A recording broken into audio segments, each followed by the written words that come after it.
गहरी थी, लेकिन उसका मन उससे भी ज्यादा उलझा हुआ था। तृषा एक ऐसी लड़की जो सपनों से भरी थी, लेकिन अक्सर अपनी ही सोच में उलझ जाती थी। वह अपने कमरे में बैठी एक कहानी लिख रही थी, लेकिन हर बार जब वह कुछ पंक्तियां लिखती तो उसे लगता कि यह उतना अच्छा नहीं है जितना होना चाहिए। मैं कुछ भी पूरा क्यों नहीं कर पाती? उसने खुद से सवाल किया। तृषा का मन हमेशा कुछ नया सोचता, नई दुनिया बनाता, जादू, रहस्य, प्यार और भावनाओं से भरी कहानियां।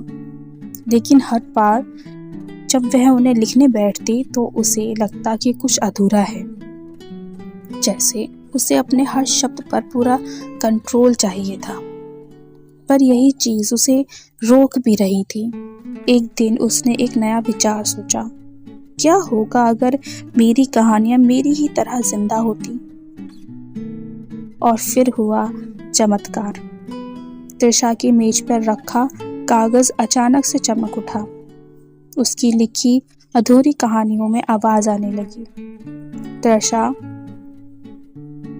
हमें पूरा होने दो। हम तुम्हारे दिमाग में ही नई दुनिया में भी जीना चाहते हैं। वह चौंक गई।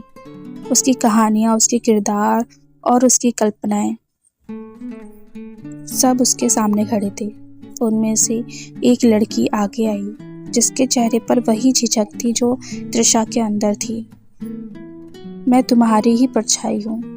तुम्हें हमेशा लगता है कि कुछ अधूरा है, लेकिन असल में अधूरा कुछ भी नहीं होता।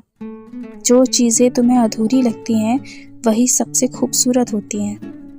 तृषा की आंखों में आंसू थे। उसने समझ लिया कि परफेक्शन के पीछे भागने से उसे आगे बढ़ने से रोक रहा था। उस रात उसने पहली बार बिना सोचे एक कहानी पूरी लिखी। उसे परवाह नहीं थी कि यह परफेक्ट थी या नहीं। उसे सिर्फ इतना पता था कि यह सच्ची थी। और तब से तृषा की कहानियां सिर्फ पन्नों पर नहीं बल्कि दुनिया में भी उड़ने लगी।